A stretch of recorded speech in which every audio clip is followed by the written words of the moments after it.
যারা আন্দোলন করছে তারা তো আইন মানবে না, আদালত মানবে না, সংবিধান কি তারা চেনে না, বা একটা কার্যনির্বাহী অর্থাৎ একটা কাজ করতে গেলে তার যে নীতিমালা বিধিমালা বা ধারা থাকে সেটা বা একটা সরকার কীভাবে চলে এ সম্পর্কে কোনো ধারণাই এদের নাই, কোনো জ্ঞানই নাই।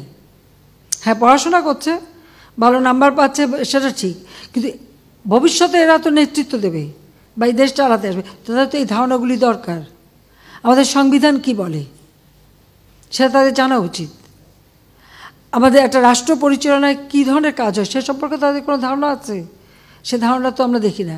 আজকে যখন আদালতে চলে গেল, তা আদালতে সেটা সমাধান, এবং আদালত তাদের সুযোগ দিয়েছে, বলেছে আপনারা আসেন, আর্গুমেন্ট করেন, বলেন, তা আদালতে যাক, বলুক না, তারা রাজপথেই সমাধান করবে। আর আমাকে বলছে, আমি সত্যি কথা বলতে কি, আদালত যখন কথা বলেছে, আদালতে যখন চলে গেছে, তার যখন রায় হয়েছে, তো সেই রায়ের বিরুদ্ধে এখন এই মুহূর্তে আমার তো দাঁড়ানোর কোনো অধিকার নাই। এটা তো আমার সংবিধানও বলে না, আমার পার্লামেন্টও বলে না, কার্যপ্রণালী বিধিও বলে না, কিছুই না। যতক্ষণ পর্যন্ত আদালত থেকে সমাধান না আসবে ততক্ষণ আমাদের এখানে কোনো কিছু করার থাকে না। এটা বাস্তবতা, এই বাস্তবতা তাদের মানতে হবে। আর যদি না মানে কিছু করার নাই, আর রাজপথে আন্দোলন করে আন্দোলন করতেই থাকবে, তবে কোনো ধ্বংসাত্মক কাজ করতে পারবে না। যতক্ষণ তারা শান্তিপূর্ণভাবে করে যাচ্ছে কেউ কিছু বলছে না, কিন্তু এর বাইরে যখন কিছু করবে, পুলিশের গায়ে হাত দেওয়া বা পুলিশের গাড়ি ভাঙা বা এভাবে আক্রমণ, এগুলি যদি করতে যায়, তাহলে তখন তো আইন তার আপন গতিতে চলবে, এখানে আমাদের কোনো কিছু করার নেই। কোটা আন্দোলন করবার আগে তাদের তো পরীক্ষার রেজাল্টগুলি দেখে নেওয়া উচিত ছিল, যে কোথায় তারা দাঁড়িয়েছে। আর দ্বিতীয় কথাটা হচ্ছে, মুক্তিযুদ্ধের বিরুদ্ধে আর মুক্তিযুদ্ধের বিরুদ্ধে এত ক্ষোভ কেন? মুক্তিযোদ্ধাদের সাধারণ মানুষ খুব কষ্ট পেয়েছি এই কারণে যে আপনি 17 কোটি মানুষের জন্য একটা স্কিম দিলেন, আমরা সবাই খুশি।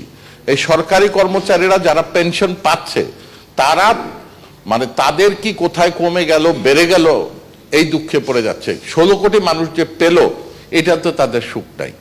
তারপরেও আমি বলবো, প্রশাসন এবং শিক্ষকদের মুখোমুখি করানোর একটা চেষ্টা হচ্ছে, যে কোনো স্কিম যাতে একসাথে চালু হয়, তাহলে একজন আরেকজনের বিরুদ্ধে যেতে পারবে না। তাদের যে দাবি দেওয়াটা ছিল সেটা তারা একটা পাঠিয়েছে, আর সেখানে তাদের বেশ কতগুলি ভ্রান্ত ধারণাও আছে ওখানে, সেগুলিও সমস্ত আমি ইতিমধ্যেই 2টা পেপারে আমার পড়া এবং সেগুলো আমার মার্ক করাও আছে।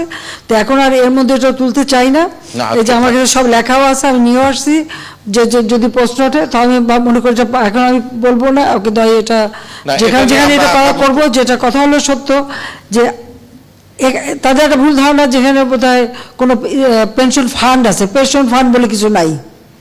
পেনশনটা দেওয়া হচ্ছে একেবারে যারা আমাদের ট্যাক্স পেয়ার, তাদের টাকা থেকেই দেওয়া হয়। এই বছর হচ্ছে এটা 32,000 কোটি, বলুন তো, তাদের টাকা থেকেই, কিন্তু এর কোনো ফান্ড বলে কিছু নাই। তো আমরা যেটা করতে চাচ্ছি, যে সার্বজনীন পেনশন স্কিম করে দিয়েছি সকলের জন্য। এই যে সাংবাদিকরা, যা আজকে কারো চাকরি না থাকলে কালকে তার কিছু করার নাই, কোথায় যাবে তারা, তার পরিবার কোথায় যাবে? সেই ক্ষেত্রে এটা এমনভাবে করা যে আপনারা সবাই এর সঙ্গে যুক্ত হন, এমনকি আপনার পরিবারও হতে পারে। আর পেনশন, তাদের অনেকগুলি ভুল ধারণা, এখন এটা এত বিস্তারিত বলতে গেলে মানে অনেক সময় লাগবে, যে পেনশন নিয়ে তাদের ধারণাটা এত বিভ্রান্তকর, যে তা এর মধ্যে 2-1টা জিনিস আছে, যে সেটা যেটা হচ্ছে 24 না 25, তো ওটা ঠিক করে দেওয়া যাবে, ওটা কোনো ব্যাপার না। আর কয়েকটা বিষয়, এগুলো আমি দেখে রেখেছি অলরেডি, দেখে এগুলো মার্ক করে রেখে দিয়েছে, সেগুলো আমরা দেবো। তবে আন্দোলন যখন তারা চালাতে থাক, চালাতে যখন টায়ার হবে তখন বলবো, তার আগে বলা দরকারটা কি, এটাই। আর দ্বিতীয়টা, প্রথমটা কি একটা বললেন, যে সেটা বললেন।